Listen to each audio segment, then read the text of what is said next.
Bienvenue au Balado Urbania.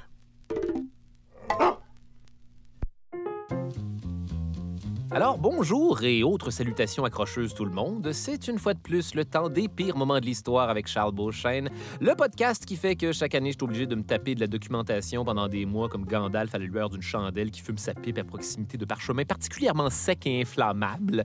Et tout ça pour vous retracer toutes les fois où essentiellement les choses se sont très mal passées à des époques que le cinéma a rendu cool, mais où dans les faits, vous auriez été réduit à l'esclavage en moins de temps qu'il en faut pour réaliser qu'il n'y aura pas de place où brancher ton sel. D'ailleurs, aujourd'hui, je vous propose un épisode haut en masculinité toxique parce qu'on s'apprête à revisiter la légende des 300 Spartiates!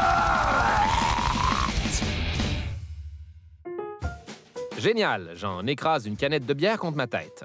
Effectivement, juste avant de devenir un monument de culture douchebag pour le gars qui fait beaucoup de bruit au gym, le combat de Léonidas et ses 300 soldats en chest, aussi appelé la bataille des Thermopyles, a marqué l'imaginaire pendant des siècles comme un des instants les plus significatifs et légendaires de l'histoire, puisque les Spartiates auraient tenu tête aux troupes perses, genre 50 milliards de fois plus nombreuses, en choisissant de se battre dans un corridor, alias cet endroit où tu peux jamais rien faire, surtout pas courir ni flâner. C'est le combat désespéré d'un petit groupe contre une multitude écrasante, celui de la liberté contre la tyrannie, du sacrifice personnel face à la menace de l'oppression. Le fouillez-moi, ça va même aller jusqu'à motiver une couple d'empereurs romains, puis genre Napoléon Bonaparte, même si dans les faits, c'était eux aussi big time 100% des oppresseurs. Sans plus attendre, allons tous ensemble jeter un coup d'œil à la folle aventure antique d'une poignée de Grecs un peu trop virils pour leur propre bonheur personnel contre les hordes infinies de l'Empire perse. Là, dans le film, ils ont genre des monstres puis des rhinocéros de combat, même si dans la réalité, il n'y avait aucun rhinocéros de combat, parce que avez-vous ne serait-ce que déjà essayé de canaliser les énergies d'un rhinocéros à des fins constructives? C'est un rhinocéros, ça ne fait que rendre les choses plus compliquées pour tout le monde. C'est donc parti pour la légende des 300 Spartiates. Vous allez voir, cet épisode-là donne vraiment l'impression de regarder du monde faire du crossfit en se trouvant inadéquat. Fait que passe-moi le shake de protéines, le gros, puis envoie le générique. Bon, avant de commencer, ce serait important de mentionner que pas mal tout ce qu'on connaît des Spartiates nous vient d'Hérodote, un humble dude grec du 5e siècle avant Jésus-Christ, qui est d'ailleurs reconnu par plusieurs aujourd'hui comme le premier historien de l'histoire, donc potentiellement le seul à pas s'être parti un autre mot-à-dit podcast avec ça. D'ailleurs, je dis ça comme ça, mais les astrophysiciens, c'est le moment où jamais pour devenir des YouTubers. C'est entre autres à Hérodote qu'on doit le récit des guerres opposant les Grecs aux Perses, mais aussi beaucoup des descriptions relatives aux us et coutumes de l'époque, même si pour tout dire, il est allé faire ses recherches 40 ans après la bataille des Thermopyles, en allant jaser de tout ça à un regroupement de bros spartiates, probablement en train de faire des push-ups à une main en se regardant dans un bouclier. Il est donc possible que quelqu'un en ait rajouté un petit peu plus que le client demandait pour se donner un plus gros pénis. Puis là, check bien ça, Hérodote. Là, genre, l'ambassadeur perse est arrivé, puis il était comme, déposez vos armes face à la suprématie de Xerxès. Puis là, Léonidas était comme full disrespect, genre, toi, viens les prendre. Puis là, tout le monde était comme, oh! Puis là, ils ont tous pété en se battant au ralenti, genre, combo breaker. Puis là, tout le monde était comme, yo, genre, what? Ils s'écrièrent, yo, genre, what? Avec 6A. Contexte historique. Notre histoire commence donc au début du 5e siècle avant Jésus-Christ, en Grèce antique, au début de ce qu'on appelle d'ailleurs la période classique. Puisse cette information vous aider à frencher davantage? Ça n'arrivera pas. En fait, ce qu'on appelle le monde grec libre, c'est une espèce de mosaïque de plus de 700 cités-États qui, à part avoir une langue, des coutumes puis une mythologie commune mettant tout en scène Zeus qui pète la gueule à des cyclopes, se détestent et se font constamment la guerre pour des terres cultivables parce que la Grèce, c'est sec et montagneux que le Chris. Mais ça fait des mots t'as dit bon vin, par contre. Hoppa! Faute d'avoir un pays auquel associer son fromage feta et autres nourritures qui donnent mauvaise haleine, le citoyen grec moyen est d'abord et avant tout loyal à sa police. Mais pas dans le sens de fuck the police ou de l'ancien groupe de Sting avant qu'il devienne tantrico-sexuel et n'éjacule qu'une seule fois aux 4 ans. Police, ça s'écrit P-O-L-I-S et ça fait référence à une cité-État, c'est-à-dire une ville administrée comme une nation à part entière avec son propre gouvernement, sa propre armée, ses propres lois. Les deux plus puissantes de ces cités-États sont Athènes et bien sûr Sparte. Les éternels rivales. Effectivement, Athènes et Sparte ont deux propositions de société tellement différentes qu'elles sont, comme qui dirait, jamais dans une espèce de perpétuel état de rivalité Québec-Montréal, à savoir laquelle est la meilleure. Et là, s'il y a des Français qui nous écoutent, allez googler rivalité Montréal-Québec. Voilà ce qui arrive quand une des deux villes a un besoin urgent d'une nouvelle équipe de hockey pour se désennuyer de sa poutine très moyenne. Détail intéressant. La rivalité entre les cités-États va favoriser le développement de toutes sortes de micro-sociétés expérimentales vraiment cute, tout à la recherche du système politique le plus efficace. Par exemple, à Athènes, on va s'adonner comme ça, dans ce temps libre, une petite expérience sans intérêt qu'on appelle la démocratie. Peuple d'Athènes, je suis Clisthène d'Athènes, un réformateur et homme politique athénien, comme le mentionne mon nom à plusieurs reprises. Anyways, j'ai une idée. Et si nous établissions un régime politique où tout le monde a son mot à dire? Comment une telle chose pourrait-elle mal tourner?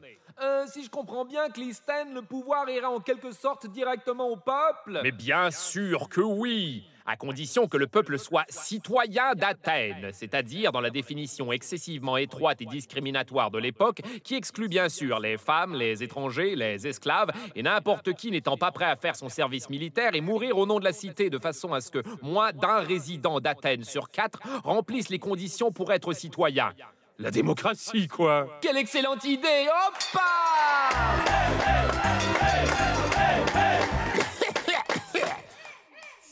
Peuple d'Athènes, moi aussi j'ai eu une idée de projet. J'aimerais proposer une sorte de système de mentorat où nous encouragerions les relations sexuelles entre un homme adulte et un garçon de 12 à 17 ans. On appellerait ça la pédérastie. Quel excellent projet de société également! Pétons des assiettes maintenant! Hoppa!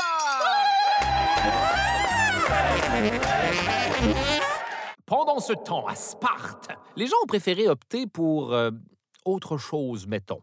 Allons voir, dis-je en regardant dans une loupe qui me donne un très gros œil.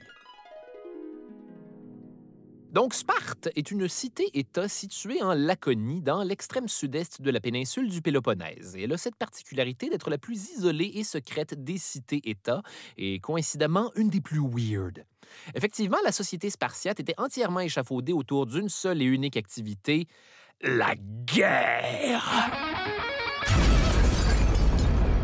Qu'est-ce que ça veut dire concrètement, une société au complet qui tourne autour de la guerre? Ça veut dire que tout le monde dans cette société-là ne sert qu'à une seule et unique chose, créer les meilleurs soldats possibles tout le temps et dans chaque aspect de leur vie en éliminant tout le reste. Bref, Sparte, tout comme le CrossFit, est une secte qui produit du monde avec des gros coups. Il y a genre aucun art à Sparte parce qu'on veut favoriser l'homogénéité. Les fermes ont toutes exactement le même nombre de pieds carrés, les maisons sont pareilles et plus freak encore, à l'intérieur, les meubles sont tous placés pareils. Entrez, faites comme chez vous. Je sais, c'est comme chez nous. Je sais pas pourquoi, mais cette information-là me glace le sang. Il n'y a pas de décoration, juste les choses dont on a besoin. Les gens s'habillent pareil et on les encourage à s'exprimer pareil, c'est-à-dire à la mode laconique, des phrases brèves avec des réponses brèves, comme des soldats sur un champ de bataille où il faut se limiter à livrer l'information le plus rapidement possible pour agir le plus vite possible. Inutile de dire que c'était pas une bonne époque pour devenir slammer. En même temps, y a-t-il vraiment une époque où il fait bon d'être slammer? À Sparte, on encourage l'austérité. C'est mal vu de s'habiller mieux qu'un autre ou même d'avoir plus d'argent qu'un autre spartiate. Hé, vous! Qu'est-ce que c'est ça, une toche beige foncée? Ici, c'est beige pâle, mon chum. Hey, pétons-y à gueule! Effectivement, on se méfie des étrangers parce qu'ils arrivent avec des idées nouvelles qui n'ont pas rapport avec l'utopie guerrière qu'on essaye de créer. La force des Spartiates vient de la pureté du système mis en place et l'échange d'idées est considéré comme une atteinte à la parfaite calibration de ce système. Donc, sauf pour se pogner avec du monde, les Spartiates sortent rarement de leurs frontières. Alors, les vacances en famille, vous allez où? À Sparte, et vous? À Sparte aussi!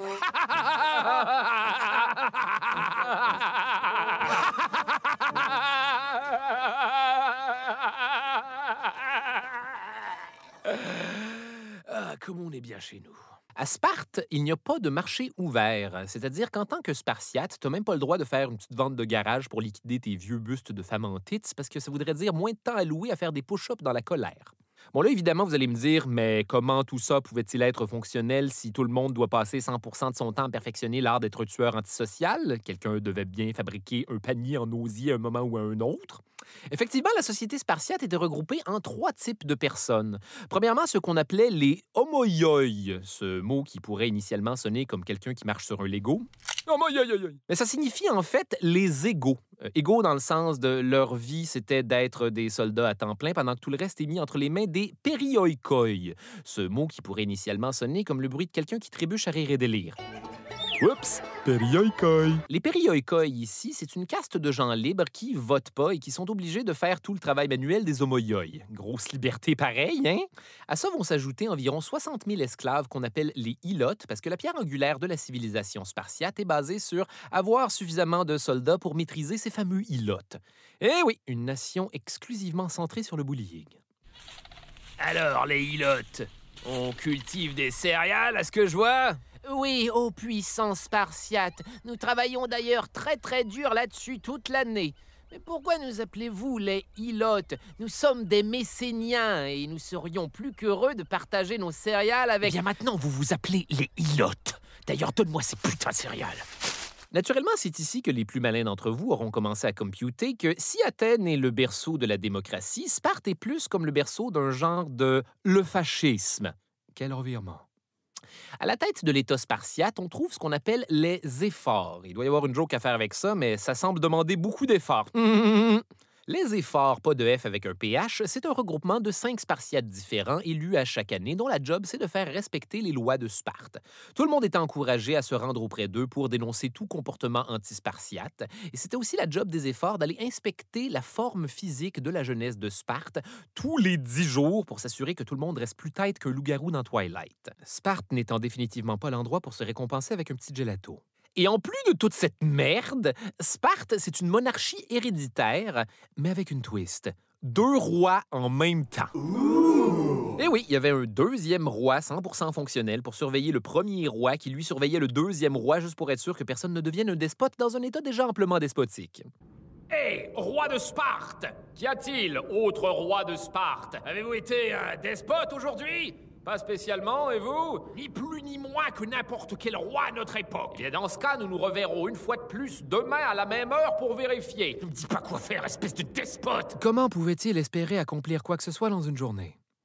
Là où ça devient malheureusement de moins en moins évident, c'est que les 2 rois de Sparte exerçaient chacun un pouvoir similaire à celui des éphores. Et pour pas que tout ça devienne un labyrinthe de frustration, il fallait que les rois et les éphores se prêtent un serment mutuel tous les mois, comme quoi les rois vont faire respecter les lois et les éphores vont respecter le pouvoir des rois, ce qui demandait beaucoup d'efforts. Non? Rien? All right. C'est mérité.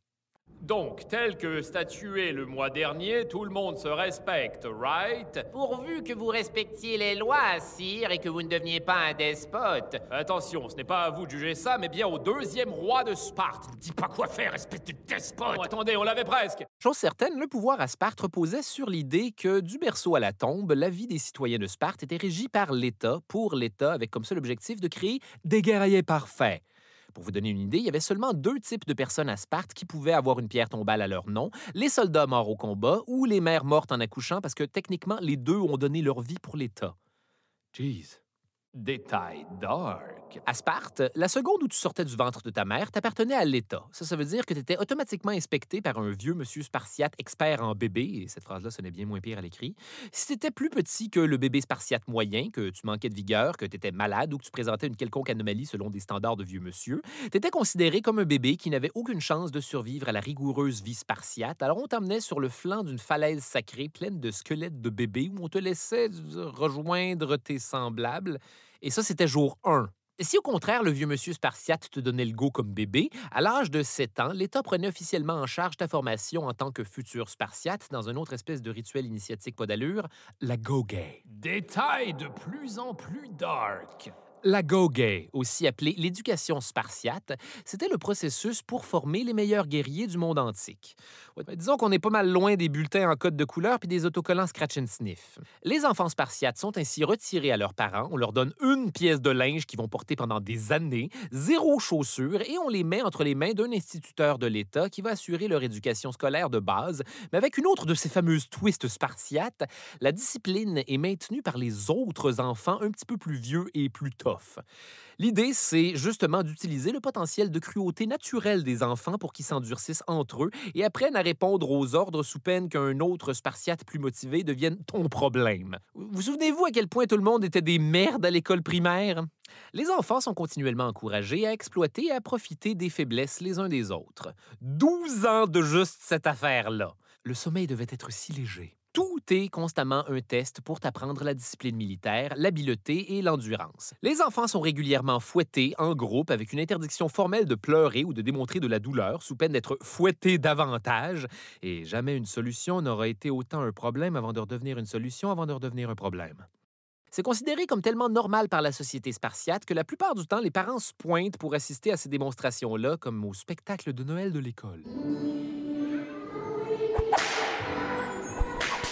C'est lequel, le vôtre? Celui qui a l'air d'aimer ça.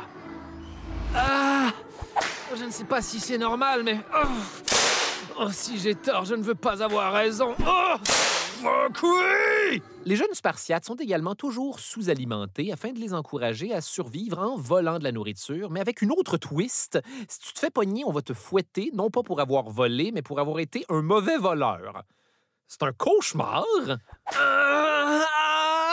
On dirait bien que j'ai été un bien mauvais voleur. Dites-moi à quel point j'ai été un mauvais voleur.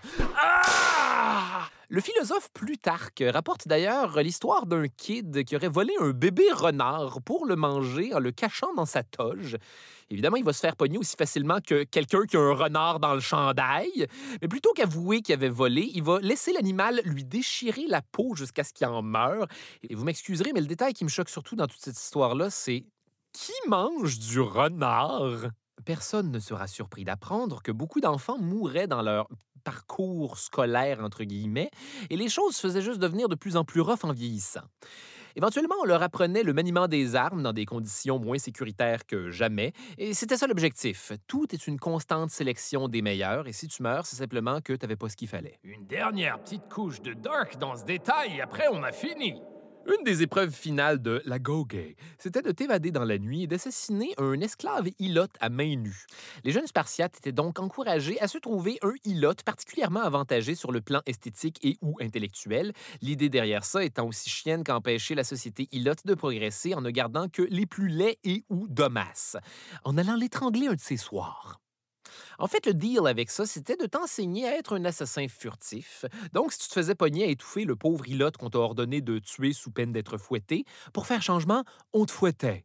Suite à ça, à 18 ans, tu rentrais officiellement dans l'armée où on te remettait ton bouclier, puis tes parents te disaient un truc comme « Reviens avec ou sur lui », dans le sens de « Sois victorieux ou meurs » et pas « Tu vas voir, ce bouclier est vraiment génial pour faire du toboggan !» Ça valait 100% la peine de se faire fouetter toutes ces années! Détail intéressant. C'était l'État spartiate qui choisissait ton épouse. Même le mariage était un autre test désagréable pour les Spartiates. Les femmes de Sparte avaient d'ailleurs un rituel initiatique similaire à l'agogé, mais avec plus de bitchage. Am I right? C'est une joke. Je suis désolé. En fait, elles étaient triées pour être les plus belles femmes de Grèce. Elles étaient aussi entraînées au maniement des armes afin de constituer la dernière ligne de défense de Sparte. Pour ces deux raisons, les femmes de Sparte bénéficiaient d'un statut et d'un respect tout à fait particulier dans le monde grec. C'est loin d'être la parité, on s'entend. Là. Un statut tout à fait particulier dans le monde grec, ça voulait surtout dire qu'elles avaient le droit de parler en public.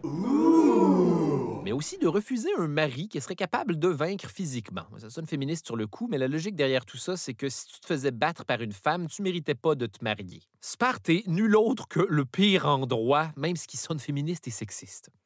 Donc voilà, tout ce joli petit monde gréco-dysfonctionnel va malheureusement attirer l'attention d'un gros joueur dans le domaine des civilisations antiques, l'Empire perse.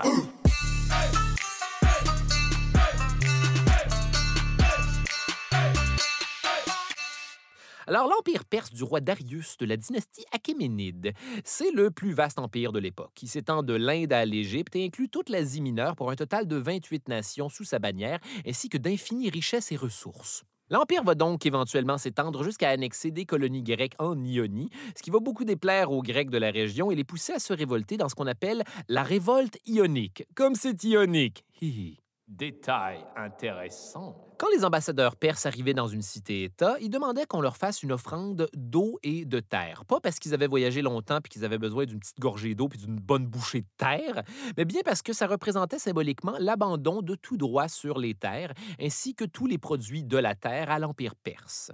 Plusieurs villes grecques vont d'ailleurs accepter, parce que c'était vraiment pas si pire que ça faire partie de l'Empire perse. À part payer un impôt au gouvernement central, tu pouvais continuer à administrer ta région, garder tes coutumes, ta religion. Et évidemment, ça ne va pas se passer comme ça chez les Spartiates, qui vont plutôt trouver ça un petit peu queue de la part des Perses et jeter les émissaires du roi Darius directement dans des puits. Le seul problème, c'est une règle non écrite. Tu ne tuais pas un messager en Antiquité. Donc, pour se faire pardonner, les Spartiates vont envoyer 2 volontaires à la cour de Darius se faire exécuter en échange. Man, il doit bien y avoir une limite à avoir des nerfs d'acier. Oh, Darius, nous avons jeté quelques-uns de vos ambassadeurs dans nos puits. A posteriori, c'était une très mauvaise idée pour l'eau potable. Je vous épargne les détails. Bref, nous sommes venus nous faire tuer pour que ce soit fair. Je ne sais pas pourquoi, mais vous, les Spartiates, avez cette manie de rendre les choses moins satisfaisantes que prévu. De leur côté, face à la menace perse, les Athéniens vont se dire que dans ce genre de situation, vaut mieux mettre de côté quelques chicanes de cité-État et s'allier avec les meilleurs guerriers du monde grec qui, coïncidemment, eux aussi avaient fini par se mettre dans la merde avec les Perses. Ils vont donc envoyer un dude qui va courir jusqu'à Sparte pour leur dire... Hé, Sparte, trouvez-vous que les Perses sont gossants aussi? Oui, nous devrions mettre nos différends de côté et nous concentrer sur ce qui nous unit, comme la pédérastie. Détail intéressant. Malheureusement pour les Athéniens, les Spartiates, qui ont manifestement des problèmes avec les demi-mesures, sont également super religieux et en plein cœur d'un festival dédié au dieu Apollon. Et c'était religieusement impossible de juste mettre le party sur pause. Ils vont leur promettre de l'aide, mais seulement en fin de festival, 10 jours plus tard, avec des troupes probablement elles aussi un petit peu en fin de festival, si vous voyez ce que je veux dire.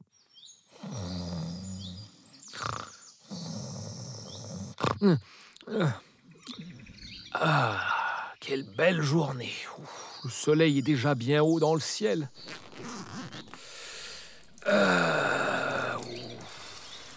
C'est drôle, j'ai comme l'impression d'avoir oublié quelque chose. Les Athéniens! Oh, ma tête! Les Athéniens vont trouver que c'est trop long et décider d'attaquer les Perses alors qu'ils débarquent avec leurs troupes de l'autre côté de la mer Égée à Marathon.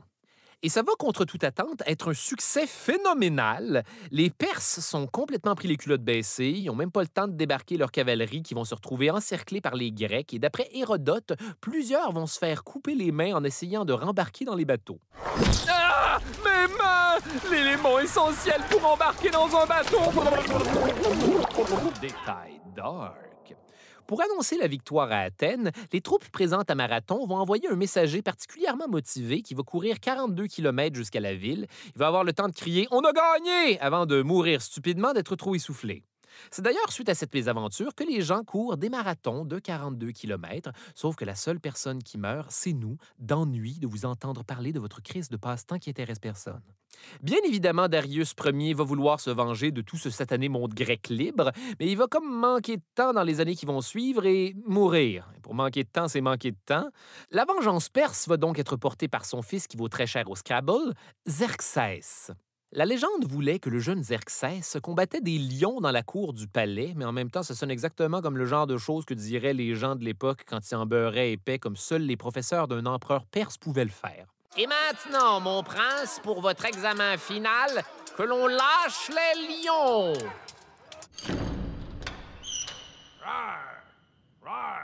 Ah oui, sérieusement? Ne trouvez-vous pas que ça représente un gamble un tantinet risqué d'exposer l'héritier au trône aux fauves? Que cherchons-nous à démontrer au juste? Bien sûr que non, ce n'est pas un vrai lion. C'est un ivrogne sous un tapis. Nous ne sommes pas des malades non plus. Bref, Xerxès prend tellement à cœur de venger son père des cités grecques qu'il va se mettre dans la tête d'assembler ni plus ni moins que la plus colossale force d'invasion que le monde antique ait jamais connue. Il va donc passer un bon 4-5 ans à préparer le nouvel épisode de la saga L'Empire perse contre-attaque.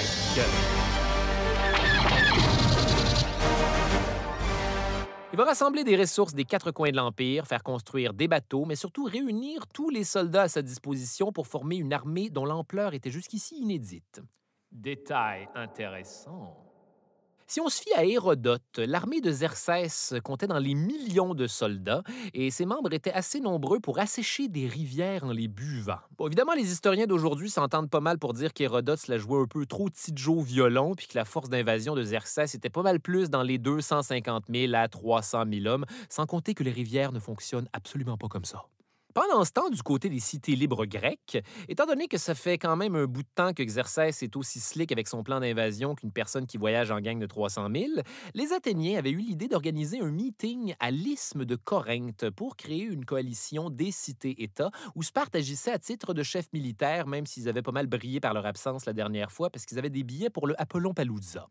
Donc, face à la menace perse, les cités grecques vont choisir de s'allier en créant une espèce de Justice League de l'époque et ensemble, ils vont former la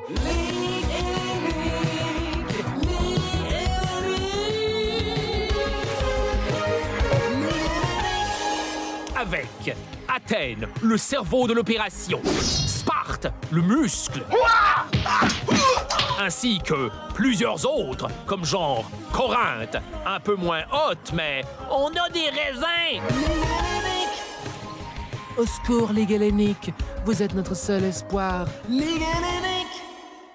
Détail intéressant. C'est officiellement la première fois que les Grecs agissaient à peu près comme un tout relativement uni. Entre autres, les cités membres de la Ligue hellénique avaient le droit de demander du renfort militaire de toutes les autres cités de la Ligue. Une curiosité vraiment inhabituelle dans la Grèce antique, qui était généralement aussi bordélique que la Grèce moderne est en faillite. Surtout que certaines des cités étaient encore techniquement en guerre les unes contre les autres. Général, les Perses nous attaquent par les mamelons potentiellement bleus de Poséidon. Envoyez un message à nos ennemis pour qu'ils nous sauvent la vie selon ce rassurant accord que nous avons conclu, nous garantissant une mutuelle protection reposant principalement sur une promesse tacite de nous péter la gueule que plus tard. Néanmoins, le plan de défense va être établi non pas par les Spartiates, mais bien par un homme politique athénien avec un nom de gars qui se fait souvent voler ses lunettes par les Spartiates, Thémistocle. Thémistocle va avoir la brillante idée de suggérer qu'on bloque l'avancée perse à un endroit qui a cette particularité d'annuler l'avantage du nombre, le défilé des Thermopyles. Ouais, défilé pas dans le sens de défilé de la Saint-Patrick que tu avais complètement oublié avant de prendre ta voiture ce matin-là, puis là tu te ramasses à passer ton dimanche après-midi dans le trafic à essayer de contourner des chars allégoriques de filles qui portent des costumes de farfadets sexy. Non, on parle plutôt ici d'un très mince corridor au nord de la Grèce que les Perses n'avaient pas le choix de traverser. Un corridor d'une centaine de mètres de largeur avec d'un côté la mer et de l'autre les falaises à pic du mont Koliodromos, également un défi à manœuvrer en gang de 300 000 mettons. C'est un plan risqué qui avait très peu de chances de succès, d'une part parce que la Ligue hellénique avait pas tant de soldats parce qu'il fallait être citoyen grec pour l'être et autant dire que devenir citoyen grec c'était impossible, de l'autre parce que tout ce monde-là était dans des cités différentes puis on aurait à aller les chercher au fur et à mesure en plus de les organiser dans un tout cohérent composé de gens qui d'habitude se font zéro confiance. En gros, ça aurait été pratique d'organiser un meeting sur Zoom de temps à autre. Une phrase que je ne pensais jamais dire de ma vie. En fait, la bataille des Thermopyles, c'est surtout une mission suicide. L'objectif, c'est de tenir la position suffisamment longtemps pour consolider les forces grecques pour éventuellement se battre un autre jour. Problème qu'ils vont régler en mettant tout ça entre les mains du seul gars des alentours qui avait par hasard une armée de super soldats fanatiques entraînés depuis la naissance qui n'ont pas peur de la mort avec des yeux freaks. Léonidas, roi de Sparte! Léonidas a cette particularité d'être très motivant à avoir dans son camp parce que c'est un des plus vieux durs à cuire du Péloponnèse. C'est un homme dans la soixantaine, en super forme physique de Spartiate, à une époque où juste rendre à 60, c'était un rêve. Son nom signifie « le fils du lion » et il se disait descendant direct d'Hercule, le demi-dieu de la testostérone. Ouais, Hercule! Le seul problème, c'est que, écoutez, je ne sais pas trop comment vous annoncer ça, préparez-vous à vous fâcher dans 5, 4, 3, 2, 1, mais semblerait que les Spartiates étaient une fois de plus en plein festival d'Apollon, doublé du fait que cette année-là, c'était, attachez bien vos ceintures, les Jeux olympiques, une occasion sacrée où les cités-États ne pouvaient pas partir en guerre parce qu'il fallait se lancer des assiettes en terre cuite puis faire de la lutte à poil de façon compétitive plutôt que leur lutte à poil récréative habituelle. Sparte a une armée d'environ 9000 hommes, mais encore une fois, ils sont tous jamais sur place à se pogner le beigne. Un problème que le Conseil des efforts de Sparte va habilement contourner avec une crosse encore plus inutile et compliquée. Envoyer Léonidas, mais seulement avec une force minimale de 300 gardes du corps, ce qui n'est techniquement pas l'armée spartiate et permettrait aux autres soldats de Sparte de profiter du carnaval. Chance qu'on les a entraînés et fouettés comme des malades toute leur vie pour finalement réaliser que leur plus grande faiblesse, c'est les événements extérieurs. Détail intéressant. D'après Hérodote, avec qui il faut toujours en prendre puis en laisser, plus tôt dans l'année, les Spartiates seraient allés consulter L'oracle de Delphes. c'est-à-dire une vieille madame en habit de jeune femme virginale qui bosse des prémonitions en mâchant des feuilles de laurier hallucinogènes dans un temple au sommet d'une falaise sacrée. Un pas pire plan de retraite pour une madame de l'époque. Bref, la façon dont ça fonctionnait, c'est que l'oracle, également appelé la Pythie, que personnellement j'imaginais avec une vibe de Élise Guilbeault après 4 puffs de hache, disait des affaires de madame d'un certain âge complètement défoncée, suite à quoi un vieux monsieur grec écrivait nul autre qu'un poème à partir de ça, puis en gros, c'était censé prédire le futur. Attention, la Pythie s'apprête à parler. Quoi que vous fassiez, investissez tout dans le Bitcoin. Évidemment, pour des gens religieux comme les Spartiates, c'était très important d'avoir cet avis de madame un peu cocktail. Vous savez ce qu'on dit, quand la Pythie va, tout va. Bref, cette année-là, la Pythie delphique aurait eu la prémonition que Sparte serait conquise par les Perses, à moins qu'elle ne sacrifie un de ses deux rois. Un genre de « sacrifie ton souverain, garde l'autre pour demain », et Léonidas aurait été au courant de cette prémonition. Prémonition ou non, je pense que Léonidas savait qu'il n'allait jamais revenir de Thermopyle. Sa job, c'est de tenir sa position et se battre jusqu'à la mort. Et c'est d'ailleurs pour ça que les 300 Spartiates vont être sélectionnés avec précaution, oui en fonction de leur prouesse au combat, mais également parce qu'ils avaient tous des fils pour perpétuer leur lignée et aucun projet de série web en suspens. C'est un sacrifice. Sparte envoie ses meilleurs se faire tuer et on s'assure que de nouveaux Spartiates vont éventuellement les remplacer. L'autre affaire, c'est que Léonidas a malheureusement aucune idée combien de monde à part lui et ses boys vont se pointer au défilé des Thermopyles, et l'objectif des 300 Spartiates, c'était de motiver un maximum de soldats grecs des autres cités-États à se joindre à eux en chemin. Ce qui va somme toute fonctionner. On parle souvent de la légende des 300 Spartiates, mais la vérité, c'est qu'ils vont rassembler environ 7000 soldats grecs au total, mais le film pouvait simplement pas s'appeler 300 ainsi que 7000 autres. Tout ce beau petit monde va finalement se rencontrer aux Thermopyles à la mi-août 480 avant Jésus-Christ. Détail mythologique. Thermopyle est un terme qui signifie littéralement « porte chaude » à cause des sources d'eau thermale qui jaillissent de la montagne comme une fuite dans un très gros spa acheté sur Wish. Selon certaines légendes, c'était les portes de l'enfer, royaume du dieu Hadès, alors que pour d'autres, c'était l'endroit où Hercule serait venu se laver du poison du nidre, poison qui chauffait tellement que les sources seraient devenues elles-mêmes chaudes par la suite. Cette version mythologique d'être allé pisser après avoir coupé des piments forts, pas de gants. Ne faites jamais ça. Xerxès finit lui-même par arriver, et jusqu'ici, c'est amusant de noter qu'aucune épée a encore été levée contre lui. Toutes les cités qu'il a croisées jusqu'à maintenant se sont soumises et ont même organisé des grands banquets en son honneur, ainsi qu'à son entourage royal de 1500 de ses plus proches têteux. Donc, quand il va arriver puis remarquer qu'il y a, comme qui dirait, des Spartiates dans le chemin, il va commencer par leur envoyer des éclaireurs, voir au juste c'est quoi le problème. Grand Xerxès! Grand Xerxès! Qu'y a-t-il? Il y a des Grecs et ils ne soumettent pas automatiquement. Êtes-vous sûr qu'ils ne sont pas tout simplement en train de préparer le banquet pour célébrer notre arrivée? Xerxès était à ce point incapable de comprendre qu'on ose lui résister qu'ils vont patienter genre 5 jours en se disant que les Grecs allaient bien finir par s'en aller, un petit peu comme une personne âgée qui attend que les vilains jeunes qui font du skate s'en aillent avant d'aller s'asseoir dans un parc pour être triste à l'extérieur. Pendant ce temps, il va néanmoins continuer à leur envoyer des éclaireurs pour comprendre c'est quoi l'affaire avec ces maudits crinqués-là au juste. Détail intéressant. Quand les éclaireurs perses arrivent face aux troupes de Léonidas, les Spartiates vont tout simplement les ignorer et continuer comme si de rien n'était leur routine du matin, c'est-à-dire s'entrehuiler le corps entre doudes, se tresser les cheveux et s'entraîner tout nu. Spectacle qui, d'un point de vue perse, suscite beaucoup de questions. Grand Xerxès! Grand Xerxès! Les Spartiates, ils sont à poil et ils se font des coiffures funky. Écoutez, je ne peux parler que d'un point de vue strictement perse, mais je ne suis pas à l'aise. Certains d'entre eux font des push-ups et impossible de ne pas voir les testicules de quelqu'un. Impossible! Ce qu'ils ne savaient pas, c'est qu'en fait, les Spartiates étaient en train de préparer leur corps à être splendides avant d'entrer dans le royaume des morts. Le royaume des morts étant une occasion comme une autre de se chixer entre amis. En fait, il faut donner aux Spartiates qui savent comment être impressionnants pour un ennemi qui les a jamais rencontrés. Tout ça était fait exprès pour envoyer le message aux Perses. « Désolé, nous n'avons malheureusement à ce point pas peur de vous. Quoi maintenant? La bataille? S'il vous plaît. » Au bout de 5 jours, Xerxès va finir par perdre patience et leur envoyer des émissaires en se disant que peut-être qu'ils avaient juste pas compris de se soumettre à lui. « Léonidas, en échange de vous tasser du chemin, le sérénissime Xerxès vous offre la liberté, vous déclarera ami des Perses et roi de tous les Grecs. » Malheureusement, émissaire perse, je suis le genre de dude qui croit que mourir pour la Grèce est mieux que d'en être le roi. Êtes-vous sûr? Sachez que si vous vous opposez à nous, vous courez à votre Perse. Vraiment? Vous allez voir, les Spartiates sont terribles pour le moral. Surtout que là, c'est le bout où Xerxès va finalement en avoir assez de toutes ces conneries et leur envoyer une volée de flèches par 5000 de ses archers. Flèches qui vont malheureusement, de façon très enrageante, rebondir sur les Spartiates. Détail intéressant. Semblerait qu'une des affaires que tout le monde avait sous-estimées dans le mix final, c'est l'efficacité de l'armure des hoplites, le nom qui était donné aux guerriers grecs. L'affaire, c'est que les arcs des Perses étaient conçus pour des combats sur les plaines d'Asie, où tout le monde avait des petites armures d'été en tissu ou en cuir, puis disons que le gros bouclier circulaire des Spartiates de 90 cm de diamètre en bois plaqué bronze de 20 livres, qu'on appelle également hoplon, n'avait pas tout à fait été pris en compte dans le calcul. À ça, rajoutez que les hoplites sont équipés d'un casque en bronze de 10 livres qui enveloppe complètement la tête avec 2 trous pour les yeux qu'on appelle le casque corinthien. Surprise, enfoiré! On ne fait pas que des raisins à Corinthe! Et c'est pas fini! Les Spartiates avaient également des armures de bronze en forme de torse avec un six-pack pour protéger d'additionnels abdos.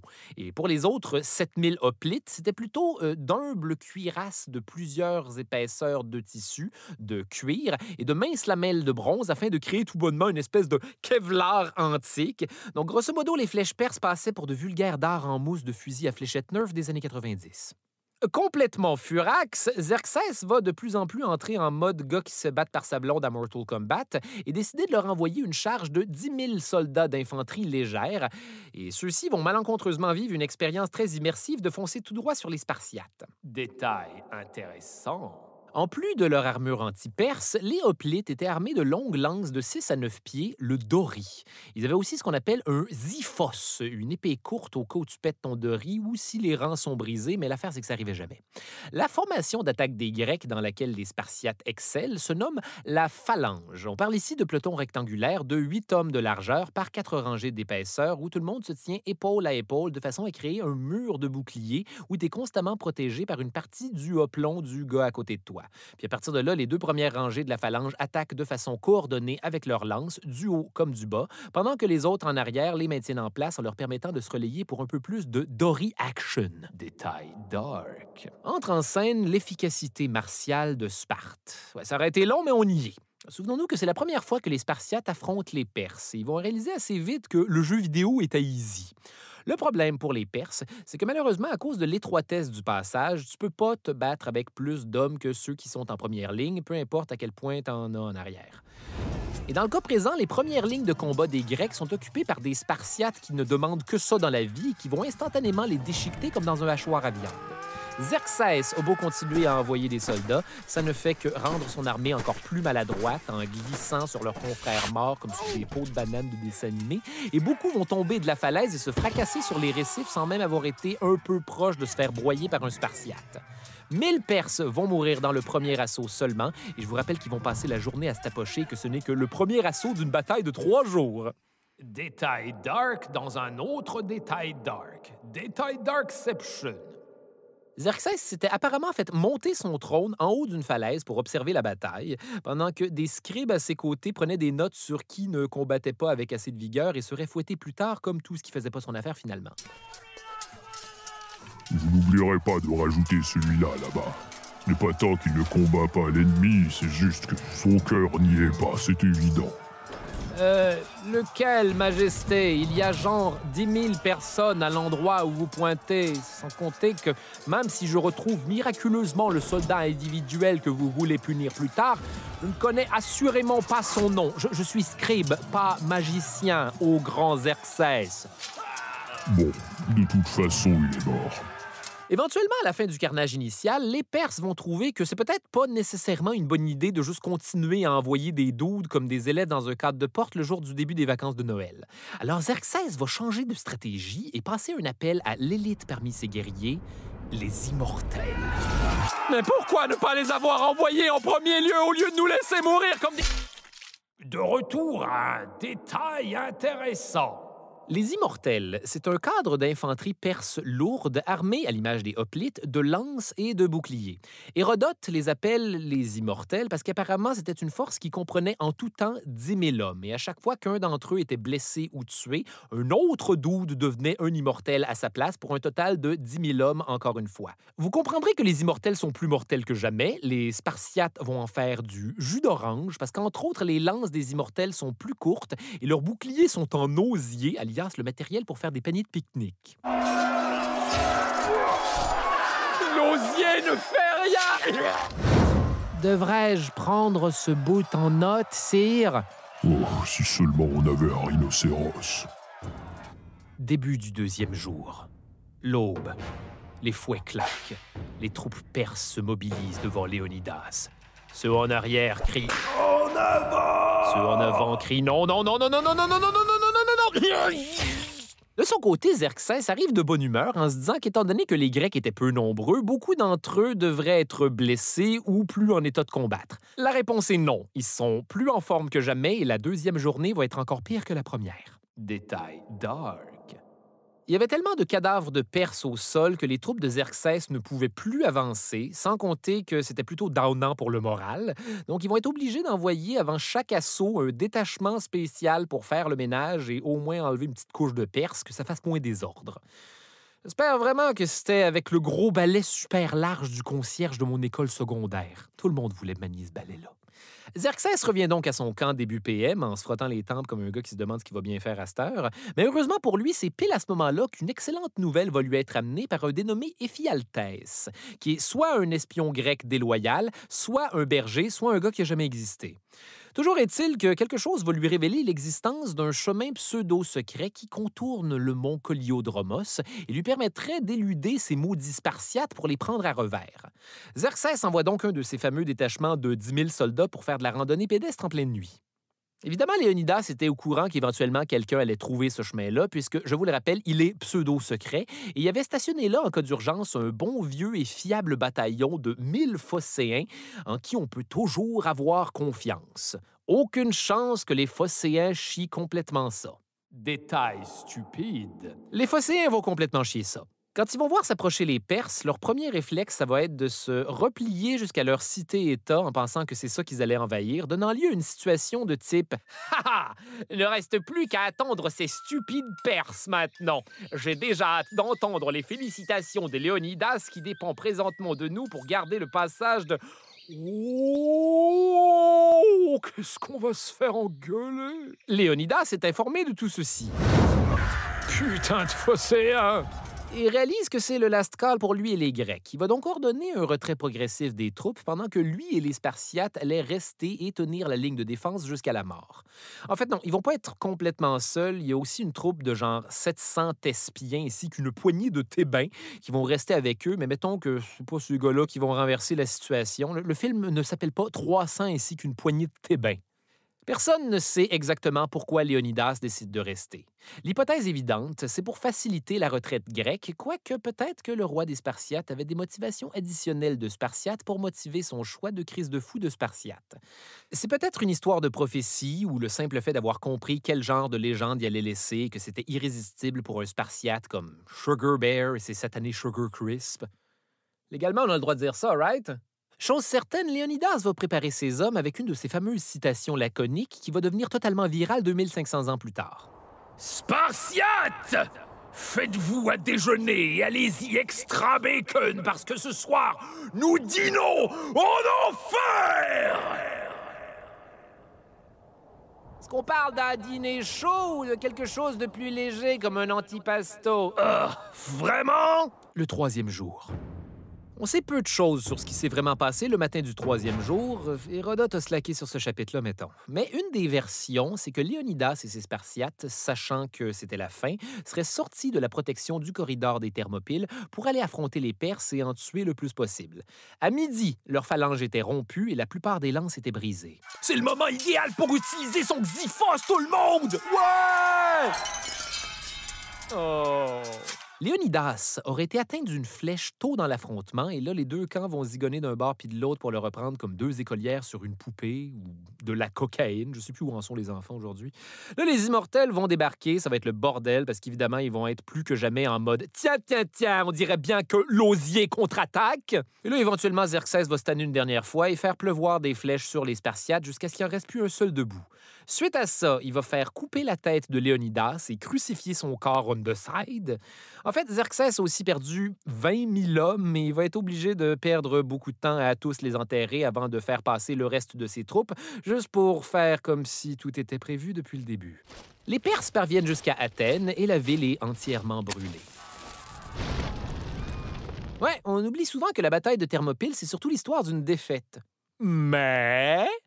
malheureusement pour Xerxès, il va avoir la mauvaise surprise de réaliser que la ville est déserte parce qu'il a perdu tellement de temps à Thermopyles qu'on a pu l'évacuer bien avant qu'il arrive et tout ce qui reste, c'est genre des petits vieux qui voulaient pas déménager. Pouin, pouin.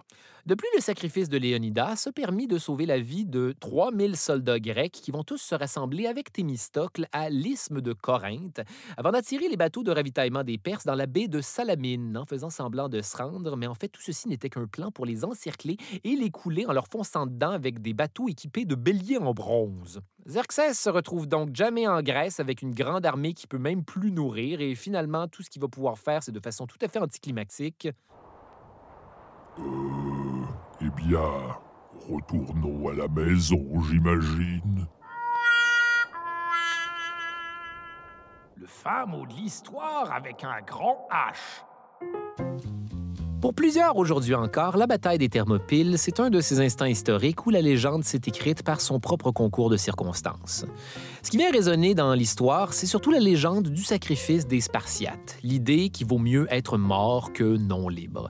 C'est un point ici appliqué avec une logique tellement rigide qu'à travers toutes les époques, on ne peut qu'être impressionné. Et c'est ça qui survit de Sparte aujourd'hui, l'idée patriotique de mourir pour la liberté. En tout cas, beaucoup plus que ce fameux fascisme spartiate dont on parle beaucoup moins, malgré le fait que les choses devaient être beaucoup plus invivables chez ces gars-là que sous l'égide de n'importe quel Xerxès. D'ailleurs, pour ce qui est de Sparte, vous serez amusé d'apprendre que les esclaves ilotes autour desquels ils ont basé l'entièreté de leur totalitarisme vont éventuellement finir par se rebeller et mettre fin à la civilisation spartiate après 300 ans d'esclavage. Suite à quoi Sparte disparaît des livres d'histoire, ne laissant derrière elle que le souvenir d'à quel point ses habitants avaient juste zéro esti de nuance d'envie. En fait, beaucoup plus tard, quand la Grèce va être conquise par les Romains, Sparte va devenir une espèce de resort touristique de centurions où on essaie de les impressionner en recréant les moments les plus mémorables de leur culture, c'est-à-dire des danses traditionnelles et fouetter des enfants pour le show. Le gagnant dans tout ça, Léonidas, qui est mort exactement comme il le voulait, en laissant derrière lui un mythe éternel qu'on célèbre encore aujourd'hui en faisant probablement le rôle le plus mémorable de la carrière de Gérard Butler, avant qu'il lui fasse uniquement jouer des comédies romantiques ou des films d'action un peu poches qui le font toutes passer pour un gros Écossais un peu douchebag. Et aujourd'hui encore, je me demande à quel point c'est loin de sa véritable personnalité. Je m'appelle Charles Beauchesne et le cauchemar se poursuit dans un prochain épisode.